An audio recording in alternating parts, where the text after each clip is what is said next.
Alors, on a expliqué hier, c'est quoi le shaliach ou shlichut. Alors, le Rambam nous a dit clair et net que dans tout ce qui est midéoraïta, tu ne comptes pas sur le shaliach.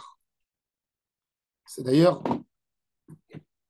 le Ran, il pose la question, même le Ran, il est d'accord avec le Rambam. Ça veut dire quoi exactement? Le Rambam te dit, tu as envoyé quelqu'un pour te faire un prélèvement de terouma, tu es rentré à la maison, tu as vu un sac qui manque. Tu dis, c'est lui peut-être. Il dit non. Tant que tu n'as pas demandé, tu n'as pas le droit de manger. Peut-être qu'il y a quelqu'un d'autre qui a pris le sac et lui, il n'a pas fait. Mais ça correspond. Non.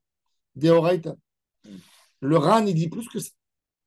Le Ran, il dit pourquoi tu fais la vérification du Hametz puisque ta femme, elle a déjà nettoyé la maison pour Pessah. Pourquoi tu fais la vérification? C'est très profond, hein, parce que tu peux faire une Pourquoi? histoire, une scène de ménage avec ta femme. Un manque de confiance. Ouais. Alors, il pose la question. Alors, le Ran, dans Maseret Psachim, il dit pourquoi la femme, elle a commencé son Pessah depuis tout Bishvat. Pourquoi tu viens avec ta bougie, inspecteur des travaux finis, et tu viens, tu dis, allez, lève-moi, je vois. Il dit pourquoi? Alors, il donne une règle très intéressante. Il dit tout ce qu'on dit que ça fait que des rabanan la hakel, c'est quand tu ne peux pas vérifier le safek. C'est-à-dire, j'ai un plat de viande, je ne sais pas s'il y a du lait qui est tombé là-dedans. Du poulet, j'ai un plat de lait, je ne sais pas s'il y a du poulet qui est tombé là-dedans.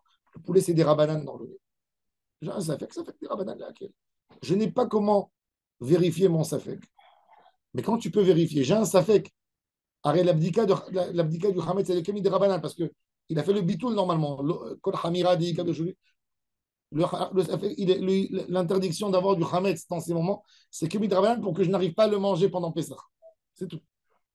Alors, c'est que midrabanan. Mais même dans midrabanan, si tu as à vérifier quelque chose, tu dois vérifier. Une fois, nous les Sfarad, on ne mange pas le Hadash. Vous savez, la nouvelle récolte. Rabbi Yosef Karo, il dit c'est comme du porc.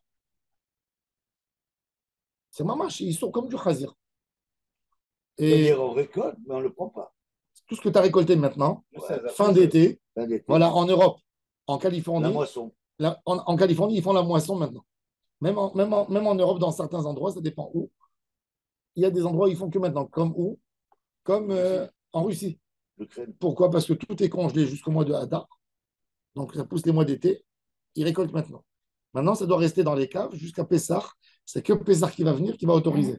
C'est-à-dire que tout celui qui va maintenant, par exemple aux États-Unis, il faut faire attention de ne pas manger, de ne pas consommer de la bière, de la farine. Toute la farine qu'il y a, la majorité de la farine qu'il y a aux États-Unis maintenant, c'est parce qu'ils sèment deux fois en Californie. Une fois en début d'hiver, une fois en début d'été. Donc tout ce qui est récolté fin d'été doit attendre 6 mois. Il faut du Yachan. Quand vous allez à New York, dans les bakeries, vous voyez Hadash, Yachan.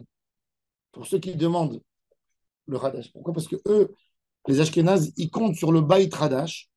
Rabbi Yoel Sirkish, qui vivait à Cracovie. À Cracovie, il disait que c'était surtout, il picolait de la vodka en hiver. Il faisait moins 30. Tout le monde prenait de la vodka. Il disait, sans ça, c'est une mort. Tu ne peux pas sortir dehors, tellement il fait froid. Et il dit quoi? Comment on va faire? Alors, il a fait un Svek CVK, il a essayé d'expliquer. Il s'est opposé à Rabbi Yosef Karo qui dit que c'est Minatora. Issur Hadash. Nous, les Sparad, on est marbirim. Le Mishnah Broura, il dit, même pour les Ashkénazes, dans Ilkhot Sfirat Omer, il dit, je dis à tout le monde, c'est pas de la rigolade, c'est de Horaïta, d'après Rabbi Yosef Karo, vous mangez du porc. Bon. Ma femme, un jour, elle va, elle achète une boîte de gâteaux comme ça en métal, vous savez. Je les amène à la maison, je vois Oyou. Je lui dis, je ne mange pas. Je ne donne pas aux enfants. Et quoi, ne donne pas aux enfants? Je viens d'acheter. Je lui dis, c'est pas cachère. Elle me dit, qu'est-ce que tu racontes? C'est pas cachère. Il y a Oyou à l'époque, à Oyou, il y avait le Rav Rubin. Je lui ai dit, ils font pas la cacheroute. C'est pas écrit Lelo Hashash Hadash. Ça vient des États-Unis. Et je vois la date, je regarde la date de fabrication. Je vois que la date de fabrication, elle est après Soukot. C'était comme ça l'hiver. Elle m'a dit, tu exagères. Donne aux enfants, ils veulent, tu vois. J'ai dit, tu sais, ça m'a rentré un truc dans la tête. Hand, comment on dit. J'ai J'ai dit, j'ai j'ai fait le lourdeau, j'ai appelé le Rav Rubin. Je lui ai dit, voilà, vous donnez une cache-route. Est-ce que vous vérifiez l'absence du Hadash? Il m'a répondu, il m'a dit, non. Il m'a dit, le OU, c'est un organisme de cache-route qui a été censé pour donner une cache-route moyenne aux Juifs des États-Unis. Il m'a dit, je ne vérifie pas ça. C'est que pour les Sfarad. Je ne suis pas Sfarad. Je lui ai dit, mais t'as pas honte? Je lui ai dit, tu écris cacher? Je lui ai dit, mais il y a plein. Il m'a dit, chacun avec ses. Il m'a dit, monte ta cache-route, fais ce que tu veux. Comme ça, il m'a dit, bah, ouais, je m'en vais m'arrêter. Bon, je garde la boîte. Je vais chez ma mère 2 jours après. J'amène avec moi la boîte. J'appelle de chez maman. J'appelle en Angleterre, l'endroit où c'était fabriqué. Je dis à maman qui parle anglais, demande-lui quand, d'où elle vient la farine. Il lui dit, Madame, please, donnez-moi le code barre. Il y a un long code qui est dessus. Il lui dit, et voilà, c'est un sac arrivage à l'usine. Le blé est arrivé, a été récolté.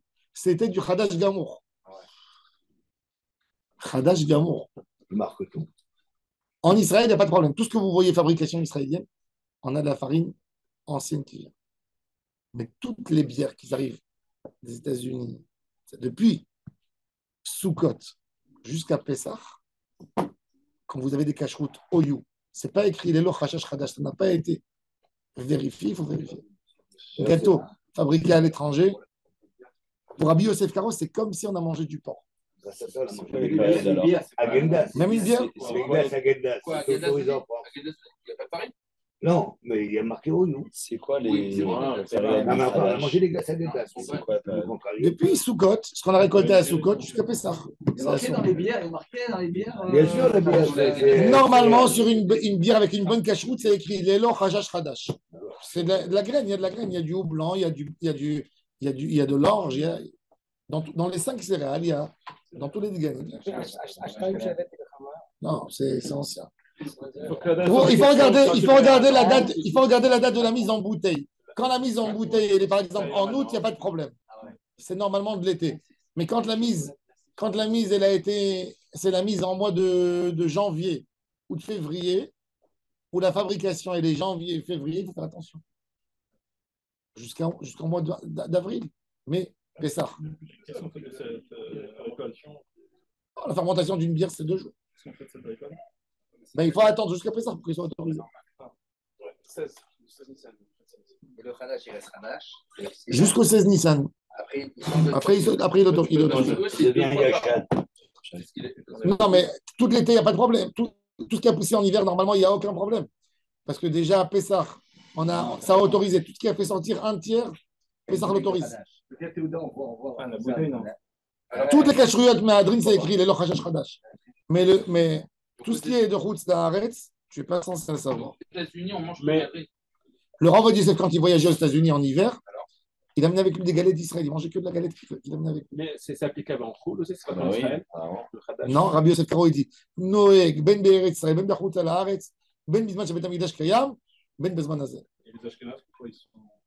Ils étaient maquillés parce qu'ils vivaient en Cracovie. Qu'est-ce qu'ils allaient manger? Tous les bières qu'on boit. Ils allaient mourir de faim. Tous les bières Vous avez qu'on boit rien, des vous avez Français rien. juifs français. Hein? Tous les bières qu'on boit au café en France, on ne sait pas. Bah oui. Écoute, normalement en France, la majorité en France, on récolte une fois. On récolte vers le mois de juin. Non, avant Sukkot. non, en été. En été, en début d'été. Mais non, c'est pas pire. Parce qu'elle a déjà ramené, il n'y a pas de la neige, ça ne couvre pas. Elle a déjà poussé à Pessah au printemps. Il y a déjà un tiers de la récolte qui a poussé, donc il a été autorisé à Pessah. Donc il n'y a pas de problème.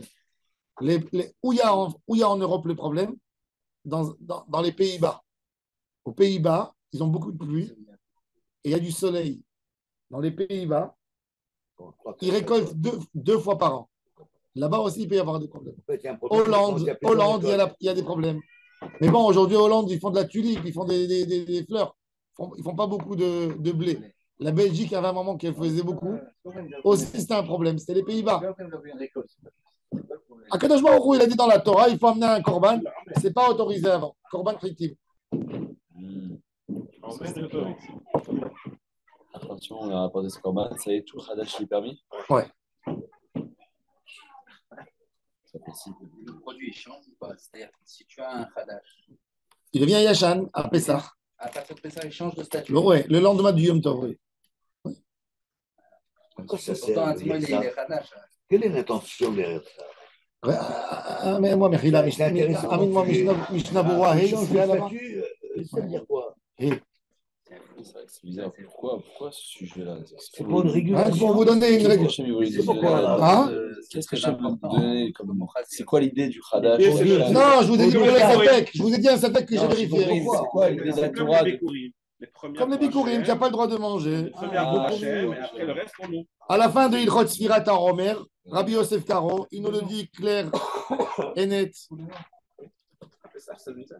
Pourquoi? Asur le'echol Hadash.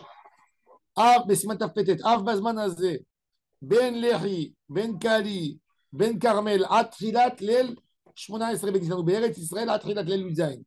בחוץ לארץ יהיה יום טוב שני. Il Mishnah Berurah. Il explique מדכתיב ולחם וקלי וכרמל לא תאכלו עד עצם היום הזה בכל מושבותיכם. משמע מזה דאב בחוץ לארץ, בכל מושבותיכם לתורה ילדים. après il dit ויש שלימדו עליהם זכות, il dit מכל מקום כל בעל נפש לא יסמוך על ההיתרים ויחמיר לעצמו בכל מה שאפשר, כי להרבה גדולי הראשונים הוא איסור דאורייתא בכל צורה. Faire attention. Il faut faire le bikurim le soir de Pessah. Donc évidemment, tu peux faire autant de Quand j'ai vu, j'avais peur. Tu es obligé de ça, ma femme m'a dit. Comment ça vous est venu en tête le Khadash? Ça m'a rentré comme ça. Et j'étais sûr. Ah, tu ne peux pas supprimer comme ça, j'en vois. Non. Quoi? Non, cette partie-là, on ne peut pas supprimer de la vidéo. Pourquoi on va la supprimer? On n'est pas polytechnique correct? De le connaître. Top. Non, je ne crois pas. Si, sur Strasbourg. C'est des Marocains, Strasbourgeois. Alors, ils sont à la chier, grave. Vous avez jamais entendu ça là? Le Rav Ovadia Yosef, quand il était grand rabbin d'Israël, en 73, il y avait Ariel Sharon qui était nommé dans le nouveau gouvernement de Menachem Begin en 77, Sarah Misra va à En Israël, on est fourni. Tout le blé qui est en Israël vient des États-Unis. Tout. C'est pour ça que quand vous faites la bracha de Al-Michya, vous ne dites pas Al-Michiyata, que quand vous mangez de la matzah shmura. Après Pessah, elle est d'Israël, la farine elle est israélienne, on dit Al-Michiyata va Al-Kalkalata. Mais sinon, c'est Al-Michya parce que la farine, elle vient de là-bas. Oui, mais c'est pas le fait qu'on n'a pas de farine préparée ici. Non, récolté. C'est pas période Eretz Israël. Alors, le roi Yosef, il est parti chez Ariel Sharon, il lui a dit demande aux Américains de nous donner le vieux blé, pas le nouveau. Les Américains ont dit mais vous êtes fous, on vous donne le nouveau, pourquoi vous voulez le vieux? Il dit c'est une histoire de chez nous, de religion. Ok. Alors, en Israël, il n'y a aucun problème. Les États-Unis envoient toujours le blé qui n'a pas de problème de Hadash. En Israël, vous pouvez manger ce que vous voulez. Toute farine israélienne qui est utilisée en Israël, il n'y a pas de problème de Hadash. En France, il n'y a aucun problème de Hadash pour la farine française. Parce que toujours avant, parce qu'ils récoltent, comme je vous ai dit, en mois de juin. C'est ça, exactement. Juillet.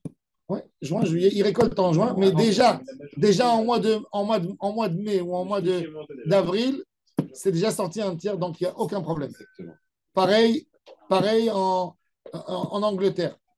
Mais par contre, dans les Pays-Bas, quand vous montez en Russie, par exemple, vous allez à Ouman, assourd d'acheter de la farine. Tout ce qu'il y a comme farine vers Rosh Hashanah, ou après Rosh Hashanah. Après, tout ce qu'il y a après Rosh Hashanah, ouais, tout ce qu'il y a en hiver, la bière, le pain, il y a un problème. Tout ce qui est l'Europe de l'Est. Maintenant, l'Ukraine, elle fournit. Maintenant, l'Ukraine, qu'est-ce qu'elle fournit? Toute l'Afrique est fournie. Jacob, quand tu vas en Égypte, tu n'as pas le droit de manger une pita en hiver là-bas. Pourquoi? Qui c'est qui fournit l'Égypte? C'est l'Ukraine. L'Égypte est fournie par l'Ukraine. Nous, on est fournis par la Californie. Eux, ils sont fournis par l'Ukraine. Encore? Oui. La guerre et tout. Même avec la guerre. C'est pour ça qu'aujourd'hui, quand il y avait la guerre, il y a le début de guerre entre Russie et l'Ukraine, les Africains sont partis pour essayer de mettre la paix parce que leur blé, Le Maroc? C'est l'Ukraine qui donne. Ils dépendent complètement. Je pense que même le Maroc, il dépend de l'Ukraine. Je pense. Il faut vérifier. D'où elle est fournie. Ouais. Non, ils n'ont pas de blé. Ils n'ont pas beaucoup. Ouais. Là, il y a un site internet qui nous dit ce qu'on a pour manger pas par pays. Non, je vous dis, aux États-Unis, c'est assourd de consommer du blé depuis après Sukkot, un mois après Sukkot à peu près, jusqu'à Pessah. Si vous n'avez pas vérifié que c'est du Hacham. Donc, ouais, les Américains, les Juifs américains, ils ne mangent pas de. Ceux qui sont marqués. Mais les Bnei Torah de l'Eikoud, tous, ils font attention. Quand vous allez à l'Eikoud, dans toutes les boulangeries, à New York, à Brooklyn, chez les gens froms, il y a toujours écrit Hadash et Hacham. Tu as deux rayons. Oui. Ils vérifient. Ils veulent, les gens qui sont Bnei Torah, surtout que le Mishnah Brura, il aura, qui est le Posek Acharon des Ashkenaz. Mais l'épicier peut le vendre, c'est pas assourd pour lui. C'est assourd. D'après l'Allah, pour nous tous, c'est un Mirchon. Ah, c'est un Mirchon. Bien sûr. Bon, tout ça, c'est pour vous dire comment, quand on a un doute, il faut s'assurer qu'il sort du doute. Je dis, voilà, j'avais un doute et j'avais raison. Il faut éviter le blé pour faire l'oseille. Quand tu as le doute, tu fais. C'est pas mal, non? La Gemara, maintenant, elle dit, alors le Rambam, il nous a dit Chazaka. Alors, Béchet Sofrim, Chazaka Shaliach Oseh Shtechuto. Virav Sheshet Amar, Echad Ze, Lamed Bet Amud Aleph, Echad Ze, Ve'echad Ze, Chazaka Shaliach Oseh Shtechuto. Lui, il a dit qu'il y a une Chazaka. Amar Rav Sheshet, Mina Amina, la d'où je sais. Alors, regardez, justement, on a parlé de notre sujet à nous du Homer. D'où je sais qu'on peut compter sur le Shaliach. Il y a une Mishnah dans Maseret Benachot qui nous dit que depuis que le Homer il a été sacrifié, le Corban du Homer à Jérusalem, on a le droit de manger. Il faut savoir que Minatora, la Gemara raconte que le 16 Nissan, le matin, tous les marchés de Jérusalem, ils vendaient le blé déjà. Et les Chachamim, ils n'étaient pas d'accord. Parce qu'il y avait des femmes gourmandes. Elles sortaient, il y avait les gens, ils avaient les sacs. Tout le blé qu'il y a. Non, c'est pas du Hametz. Non, il y avait du blé, des graines. À l'époque, ils faisaient des galettes avec, tu achetais des graines de blé. Il n'est pas encore dans l'eau, non, ça reste du blé. Ouais. Aujourd'hui, toute la farine est des Hametz. Parce qu'aujourd'hui, pour séparer le son de la graine, on ne fait plus avec l'air. Ah ouais. Qu'est-ce qu'ils font? On fait gonfler un peu, on met 7% d'eau. C'est-à-dire, si j'ai un poids de 1000 kilos, je mets 70 litres d'eau qui passe comme avec des sprays sur les trucs. La graine, elle enfle un tout petit peu. Du moment où elle a enflé, elle va séparer le son parce que ça va enfler. Après, on le refait passer dans un four et on chauffe. Donc, ça s'est séparé. Après, elle prend un petit coup et ça s'en va. C'est ce qu'ils font. Donc, pour faire que la graine elle s'enfle, je suis obligé de mettre de l'eau. Si je lui ai mis de l'eau, je l'ai rendu toute Hametz. Donc, toute la farine qu'il y a aujourd'hui, c'est Hametz Gamour. Toute la farine, c'est du Hametz. Il faut la vendre dans la vente du Hametz. Non, à l'époque, non. À l'époque, une farine, elle n'est pas chamour, mais dans Shulchan Aruch, il te dit, quand tu n'as pas trouvé, pour faire tes galettes, tu n'as pas trouvé une farine chamour, tu vas au marché, tu achètes la farine. C'était à son époque, le Rabbi Yosef Karo. Aujourd'hui, toute la farine qu'il y a dans le marché, Hametz Gamour. Toute la farine. Il faut savoir aussi. Alors maintenant, la Gemara elle dit que quand les vendeurs, ils vendaient en moitié de journée. Déjà, ils voulaient sortir le nouveau, ils mettaient des étalages de blé. Et c'était chez l'Objet de Chachamim. Pourquoi? Parce qu'il y avait des femmes gourmandes, elles venaient le matin, vous voyez, le corban, on l'amenait vers 10h du matin, 11h. Elle prenait déjà, elle faisait la galette du matin avec. La moufleta. Et Chachamim, ils n'étaient pas d'accord avec. Alors la Gemara a dit, alors regardez, Miché Karavaran, mais la Mishnah nous dit, ou Tara Hadash, hein? Bon. Une mouflette, elle peut être cachère les Pessah. Si tu laisses pas la pâte monter, tu fais tout de suite. Tu la fais frire, il n'y a pas de problème. La matzah des Témanim, c'est comme une mouflette. Ouais. C'est magnifique. Mishekara va Omer, Utar Ahadash Miyad, Ve'arechokim, Mutarim Mechatot Ayom. À Jérusalem, il regardait à quelle heure on a amené le Corban au Harabait. Ça pouvait se faire à 9 h du matin. Tout dépendait, en fait, d'où ils ont trouvé le champ. Parce que, comme avait dit la Mishnah, dans Maseret Menachot, quand ils allaient chercher le Homer, ils descendaient de Jérusalem vers Beth Shemesh. S'ils trouvaient tout de suite à côté de Beth Shemesh, ça montait tout de suite à Jérusalem. Des fois, qu'est-ce qu'ils faisaient? Ils descendaient, ils entouraient Beth Shemesh et ils descendaient vers les champs de Kiryat Gat pour trouver une belle récolte. Alors, quand ça venait de Kiryat Gat, c'était à pied ou sur des ânes, etc. Ça prenait plus de temps. Alors, le Homer, il n'était pas amené à 9 h du matin. Il était amené à 11 h 30, midi. OK. Dès que il y avait la grande fiesta dans le monde du temple, alors les femmes, elles attendaient le guettait. Quand elles voyaient ça, elles descendaient au marché, elles disaient, donne-moi. Ça y est, c'est moutard. Alors il dit à Jérusalem, tout de suite, Michéa Krivo est à Korban, ça pouvait être à 9 h du matin. Et quand quelqu'un il est en dehors de Jérusalem,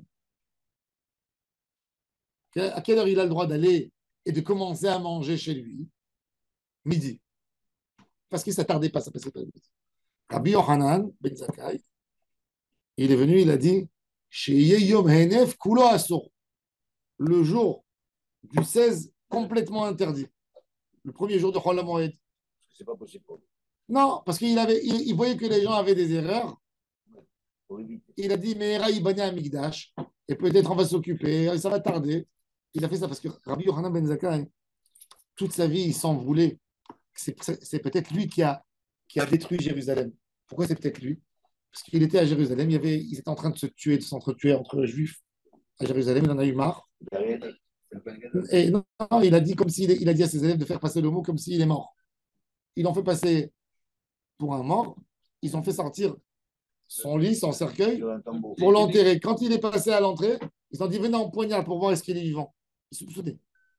Alors les élèves, ils vont dire les Romains qu'ils ont poignardé leur rave après la mort. Bref, ils l'ont fait passer. Quand ils l'ont fait passer, il s'est levé du cercueil et il est parti vers le chef, vers Vespasien, qui était chef de l'armée. Il lui a dit bonjour, Sa Majesté. Il a dit Vespasien, de quoi tu parles? Tu veux me tuer? Tu es Chayav Mita. L'empereur, il est à Rome. Il lui a dit non, c'est toi l'empereur. Il n'a pas fini de parler.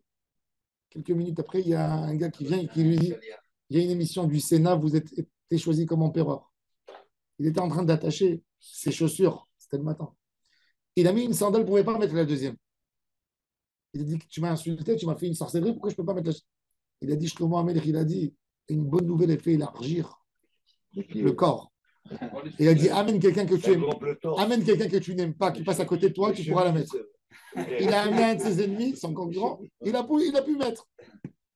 Alors il a dit je vois que tu es si grand, qu'est-ce que tu veux, tu désires, je te donne. Il lui a dit ne détruis pas le village de Yavne. Et la Gemara a dit Rabbi Yochanan, il a perdu sa tête. Il aurait dû lui dire laisse Jérusalem. Alors la Gemara a dit laisse Jérusalem. Il a dit dis-moi, quand il y a quelqu'un qui a un serpent, ça c'est pour nous aussi. Il dit quand il y a quelqu'un qui a un serpent autour d'un tonneau de miel à la maison, un serpent avec du venin, avec tout ça. Qu'est-ce que tu fais? Il dit tu prends une pierre ou un couteau ou une épée, tu donnes un coup sur le serpent et tu t'en fiches que tu as cassé le tonneau. N'est-ce pas? Il dit vous avez des gens avec du venin à Jérusalem. Vous êtes en train de faire du mal à Rome. Moi, je dois détruire les mauvais avec les bons. La Gemara a dit que Rabbi Yochanan devait lui répondre non. On ne tue pas avec une épée le serpent. On le tue avec une pince. On le tire. Et on sauve le tonneau. Ça, il ne faut pas le dire au Gazaoui. Mais ça, c'est une réponse de juif politique. Est-ce qu'il fait ça aujourd'hui? Ça, la Gemara a dit ça, Rabbi Yochanan, il aurait dû lui répondre. La Gemara a dit au moment même, il a perdu le tas de la peur. Et Rabbi Yochanan, toute sa vie, il s'est en voulu que peut-être il n'a pas fait assez pour sauver Jérusalem. Qu'est-ce qu'il fait? C'est lui qui instaure toujours le Zecher Lamikdash. C'est lui qui nous a dit, par exemple, de prendre le loulav 7 jours. C'est Rabbi Yochanan ben Zakkai qui a fait. Avant Rabbi Yochanan ben Zakkai, qu'un jour. Dans tout Israël, on ne prend pas. C'est qu'au Beth Amikdash que tu le prends 7 jours. Hetkin Rabban Yochanan Zecher Lamikdash. Lui aussi, il a fait Zecher Lamikdash, il a dit. Sheye Yom Henef, Kulo Asur. Pour peut-être Ibane Amigdash. Et le Bet Amigdash, il va être construit le 16 Nissan. Et ça va prendre plus de temps pour amener. Et on va l'amener jusqu'à la Shkia. On peut amener. Donc il a dit pour ne pas perdre espoir du Bet Amigdash, non, il a rajouté toute la journée. Il a dit tu n'as pas le droit de manger à midi. Voilà. Regardez. La Gemara dit comment ils ont le droit de manger? D'ailleurs, on voit aussi, ça c'est l'opinion de Rabbi Yosef Karo. Pourquoi Rabbi Yosef Karo? De quoi il parle Rabbi Yosef Karo? Il parle du Hadash de Horaïta. Ça veut dire que le Hadash il est toujours de Horaïta.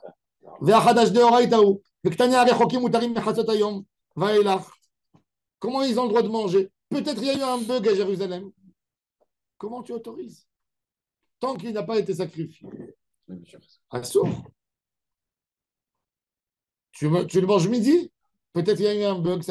En théorie, ça peut se faire jusqu'à 3 heures d'après-midi. Tu dis, les Kohanim, c'est des gens rapides. Jamais ça a été fait plus tard que ça. Donc, tu peux compter là-dessus.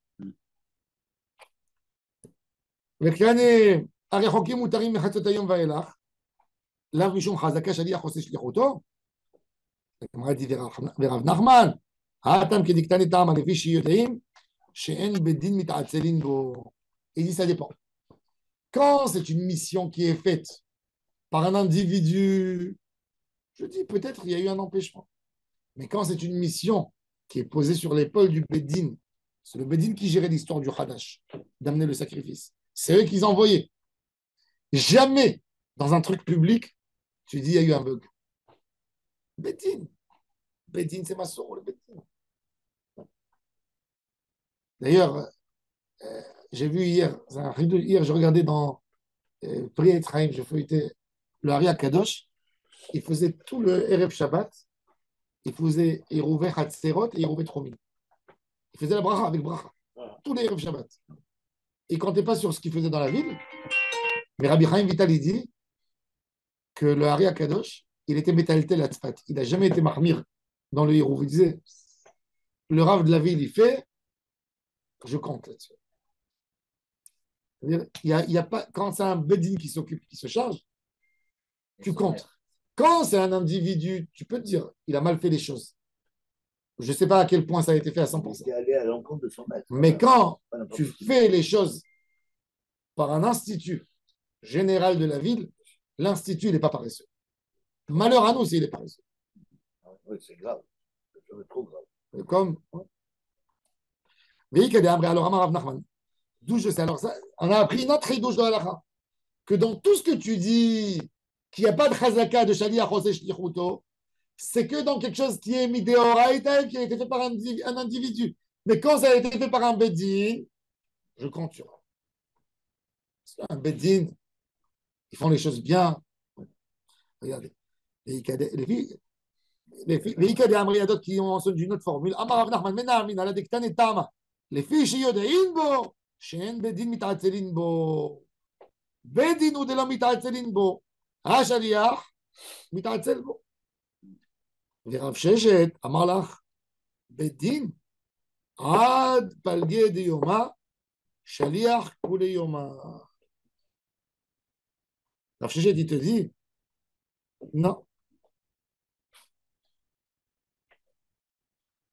Il te dit, באמת, le bedin qui sans zahir, tu fais que la moitié de la journée, mais un shaliach, toute la journée, tu dois faire être mahmir. Si le homer était fait par un individu, j'aurais dû faire attention. Quand le 16 est passé, de toute façon, je ne suis pas tôt. D'accord? Comment? Route t'arrête. Pourquoi nous, aujourd'hui, on mange? Ne mange pas, il n'y a pas de shaliach, il n'y a pas de... Le 16 est arrivé la shkia, zéro, avar zmano batal korbano. Mais le zman du korban, c'est ça. Non, la Gemara va donner d'autres exemples. Maintenant, Rav Sheshet, que lui, il a dit que Shaliach Oseh Shlichuto, sur quoi il s'appuie? Sur quoi il s'appuie? Rav Sheshet, Mena Minala, Detania, il y a une baraïta qui nous dit Aïcha Sheyesh Alea.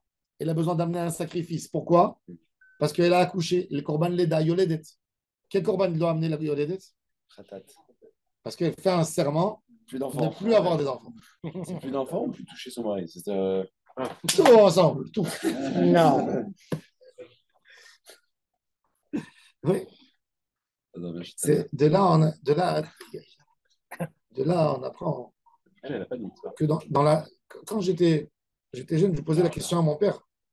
Je dis pourquoi dans la Tarat Nedarim, on dit qu'on fait une Tarat Nedarim sur ce qu'on a rêvé, Ben Be'akis, Ben Be'halom, Ben Be'chavana, Ben Shelo Be'chavana. Un Neder dans la Torah, c'est un Neder avec une date. Qu'est-ce que ça veut dire Shelo Be'chavana? On m'a dit regarde, ta mère. Il me dit si elle avait Betamikdash, elle aurait dû amener un corban. Est-ce qu'une fois ta mère, elle a dit qu'elle n'a pas envie d'avoir des enfants? Et malgré tout, je suppose qu'elle a dit. Il a dit, de là, tu vois la gravité d'un neder. Un neder, ça peut être même dans la tête, un homme dans l'esprit. Un homme qui a décidé de faire quelque chose. Du moment où il s'est dit, je ne fais pas ce que j'ai pensé, il s'habitue à Midat Sheker. C'est incroyable. Oui, ça entraîne. Bah oui, dans ta tête. Combien de de fois on a pris sur nous des bonnes décisions à prendre sur nous? Tu dis, ça y est, je vais changer. Je vais être meilleur. C'est un décalage entre Mais les regesh. Mais les tzadikim, la Gemara elle raconte sur Rav Safra, vendeur au magasin, il est en train de faire schéma. Il y a un client, il vient, il dit, tu me le donnes pour 3, il t'a écrit affiché 4. Il n'a pas répondu parce qu'il était dans le schéma. Le gars, finalement, il fait le tour du marché, il n'a pas trouvé moins cher. Donc, il revient pour le récupérer à 4. Et il dit, non, quand tu m'as dit, je pouvais pas te répondre, j'étais dans le schéma. J'étais d'accord de te le vendre à 3. Tu me payes 3. La Gemara dit Rav Safra, c'est écrit sur lui Dover Emet Bilvavo. Le Emet chez lui, il est même dans son cœur, pas dans sa bouche. Oh, c'est une darga. Darga Gdola. D'être Dover Emet Bilvavo. Bon, accompagné. Alors il a dit Aïcha Sheshalia Leda. O Ziva. Ziva, c'est le korban de la même manière qu'un homme. Il faut savoir que la zava,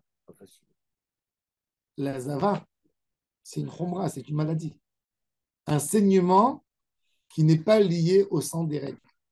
L'homme, il peut avoir un écoulement et la femme, elle a sous forme de sang.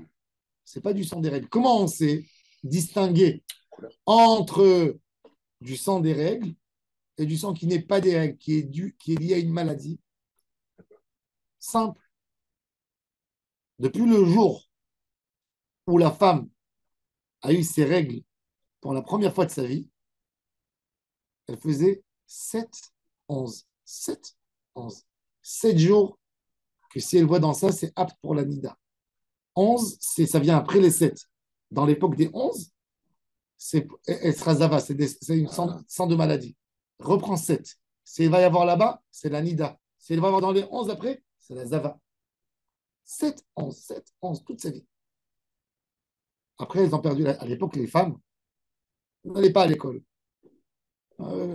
Qu'est-ce qu'elles avaient dans la tête? Elles se rappelaient que de ça. Une femme, elle était toujours. Elle savait. Elle savait compter des gens. Ça fait 18. Elle avait des cycles de 18 jours. Non, pas des cycles de 18. Elle pouvait avoir des cycles de 25, de 30, l'homme chané. Mais jamais une femme, ça lui tomberait dans les 11. Ah, oui, que quand elle est malade. Alors, elle est malade. Quand c'est tombé dans les 11, si elle a eu un saignement d'une journée, elle va au mikvé le soir et elle est autorisée à son mari. Ça, c'est la ziva. Ça, c'est la ziva. Elle a 2 jours. Le zivaktana. Elle a 2 jours. Elle va au mikvé le soir du deuxième et elle est autorisée à son mari. 3 jours. Elle a besoin de Shiva Nekiim. Comment on fait aujourd'hui? La Nida, contrairement à la Nida, c'est quoi les 7 jours de Nida? Elle n'a pas besoin de Shiva Nekiim. Dès qu'elle a eu le premier saignement, elle est interdite 7 jours. 7 jours, c'est tout. Le 7e jour, elle va au mikvé, elle est dehors. Si elle est propre. Non. C'est des jours de saignement. Non, il n'y a À pas. la limite, il n'y a pas besoin de Il y a la distinction entre Nida et Zava. Nida et Zava. Nous, aujourd'hui, par Khumra, on a donné les 2 paramètres. On lui a dit une tâche, elle te rend 7 jours, et une tâche, elle te fait Zava, il faut 7 jours de propreté. On a pris les éléments de Nida, les éléments de la Zava, et on a mis les 2 ensemble. Quand Mashiach va revenir, il y a Zava, il y a Nida. Alors que ce sont 2 choses différentes. Oui. Nous, aujourd'hui, on considère quoi? Une femme, toute sa vie, elle est malade? Oui, c'est Khumra des Rabbi Zera. Parce que les filles, elles ont perdu les calendriers dans les xérotes et ça n'est plus. Les mamans n'ont pas bien transmis aux femmes. Ils se sont retrouvés dans une génération où la femme exerce son mari.